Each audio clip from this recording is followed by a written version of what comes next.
Hey gang, it's Bryan from FXBilliards. Today we're going to talk about nudges. Now I've made a couple videos about this in the past. This is an updated version where I'm going to talk about 5 different types of nudges. If you don't know what nudges are, let me just start by saying if you get it in your game, it is going to be life-altering for most of you, especially you intermediate players who might not be doing this yet. Let's talk about the difference between a nudge and a cluster break. This is a cluster break. We are playing 9-ball here, and we have a cluster here that is keeping us from running out. So we might play the 1 in the side and get position on this 2 so that we can come off of 3 rails and break up the cluster. So that would look like this. So we come down and we break up the cluster, and now we can run out. So that's what a cluster break looks like. A nudge kind of looks a little bit more like this. We have the 5 and the 6, and let's say the 5 is not makeable, but we really only need to touch those balls in order to make the 5 a makeable shot. So we come in, we're not so much breaking up a cluster as just touching the balls and moving them to different positions. So a nudge very often is something very subtle, and if you've played against high-ranked players, there's a very good chance that we're doing it and probably look like luck. If you're an intermediate player or a beginner player, no, it wasn't a mistake. Advanced players, especially straight pool players, do this constantly, all day and night. So I'm going to show you my 5 favorite situations where I use nudges to get position and also defensively, making things more difficult for the competition. So let's look at number 1. These are my top 5 nudges. So I don't know if you see what's going on here, but this is a very common occurrence. We're playing 9-ball, or it could be 8-ball. It could be an 8-ball run out, in fact. But the 7-ball is in a spot near the side pocket, and this happens a lot. Near the side pocket where it's not makeable, it does go in that corner pocket if we get over here. But we're playing the 6 down there, especially in a 9-ball situation. So if we can get the 7 off the rail and maybe even have it pull up in front of the side pocket, we have an easier run out. So we do something that looks like this. We draw back off this 5-ball and just nudge the 7. And guess what? The 7 is now makeable in that side pocket. So let's say we have a 9-ball situation. We come down here and we play the 6, and now we're able to make the 7 in that side pocket where it might have been a little bit more difficult to make it in that corner pocket. So we just tap this in because it is literally in front of the pocket now, and it is a wrap. So that is one of my favorite nudges, guys. I'm telling you, if you get in the habit of nudging balls that are on the edge of the side pockets, you're going to run out more frequently. Okay, gang, we are at the end of what could be an 8-ball game or a 9-ball game. The 8-ball is unmakeable. If you shoot it there, you scratch in the side. If you shoot it from here, it catches the edge of the pocket, doesn't go straight down. You can't force it through by magic because I know you've seen that video, but it's got to be 3/4 of the way through there with weak rails for that to happen.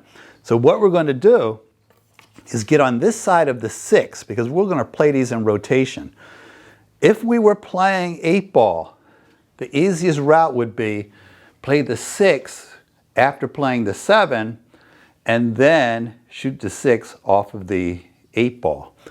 We're going to shoot these in rotation because that'll make it more interesting and more difficult. So we'll draw it back so that we're on this side of the 6-ball. So that looks like this. And now all we have to do is roll this in and just touch the 8-ball. It's going to go in the pocket and leave us a very makeable shot on the 8. We just play this in.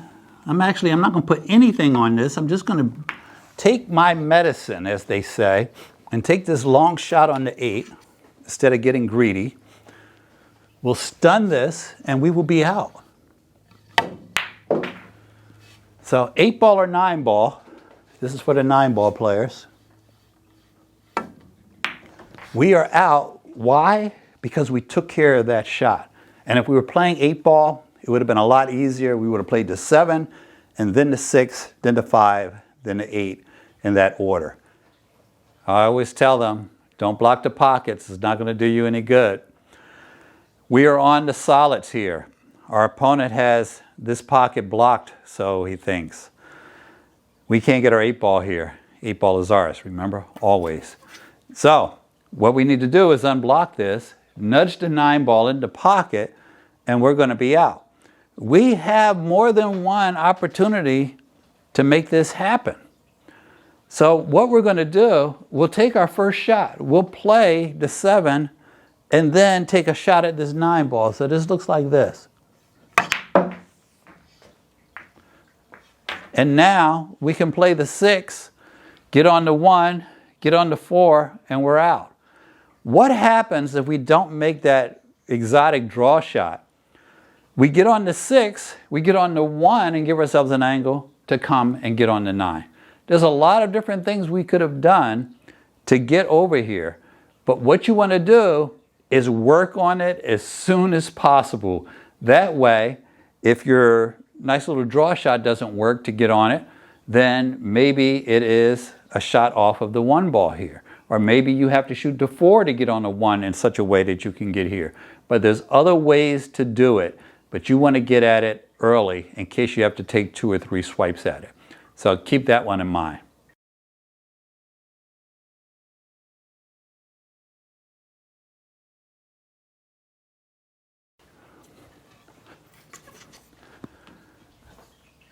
And then we look at our opponent and say, stop blocking those pockets. It's costing you games.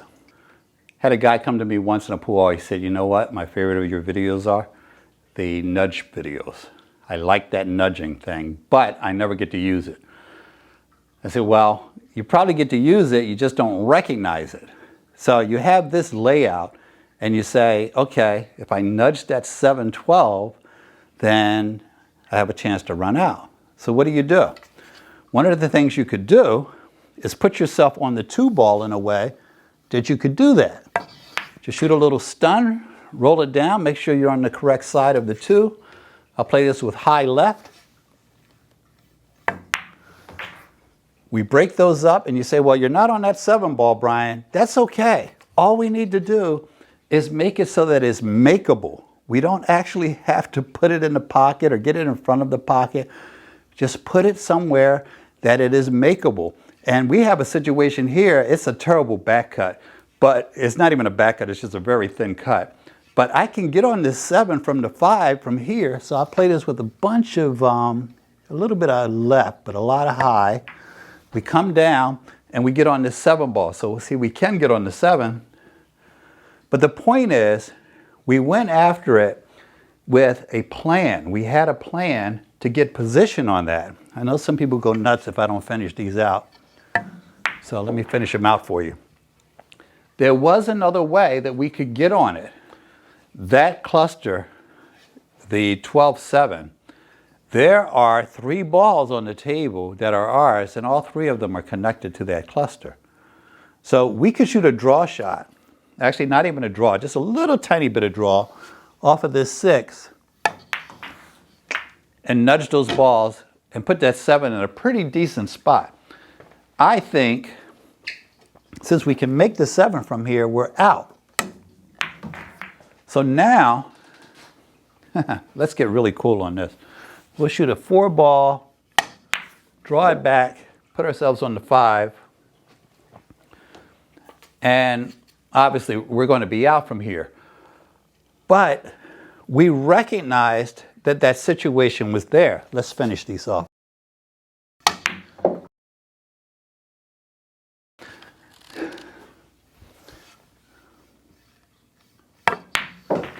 There are literally thousands of things. This could be a 5-hour-long video. Thousands of things you could do with nudges. But I want you to see at least one defensive play that you can make when you have a nudge situation. We're on the solids, and we don't really have a situation here where we can run out. We're going to end up playing a safety. But what can we do to make things even more difficult for our opponent? That 11 ball being near the middle of the table gives him a lot of options if we don't pull off a really good safety. But what if we played the 6 in and nudged his ball up to the short rail at the other end of the table? Something looks like this. So now, he's not quite in front of the pocket, and he's got 2 balls on the short rail, so the 14 doesn't even pass anymore. He's got to play the 11 ball first, which is a makeable shot, by the way, but unless he is all the way down here, playing the 11 and getting on the 14 and then back down table for the 8 is going to be difficult. Plus, guess what? We're still on the table. So we play a little safety here that looks like this. How world class is that? And now, not only is he too close to jump, he's got a kick at the 11, he's got 2 balls on the short rail, and if we get ball in hand, we're out. I'm out with a blindfold on. So think about these things. It's not going to come up a lot, but you can use nudges to make plays that are going to make life difficult for your opponent. Okay, gang, the point of this shot is just to remind you to let your creativity run. There's a lot of people doing a lot of videos that want to put you in a box and give you a bunch of analytics and say, this is what you need to do, and let's do a test to see if you can pass the test so I can teach you the next shot. No, let your creativity lead you on these things and give yourself an opportunity to run out. We're on the 1 ball. We need to break these up here. Give yourself a shot at it. How am I going to do it? I need to touch them. I don't have a safety after I make the 1 ball. I don't have a safety now.